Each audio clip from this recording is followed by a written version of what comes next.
Hello, in this video I'm gonna show you how you can enable and disable flashlight on Motorola Edge 50 Pro. In order to toggle the flashlight, we can open the quick access buttons, and then over here you should be able to scroll through the pages and find flashlight.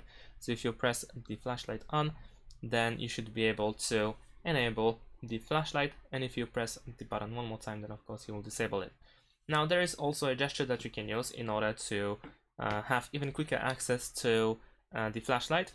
But first you can make sure that this option is enabled, so we need to go to the settings, and in the settings you want to go to gestures, then scroll down and go to fast flashlight. Over here you can also see the presentation, how the gesture works, and make sure that this option is enabled. So we can shake our smartphone twice in order to enable and disable the flashlight. So let me demonstrate. There we go, now it's on and it's off. And that's it. Thanks for watching. Leave a like and subscribe to my channel, and see you in my next videos. Bye.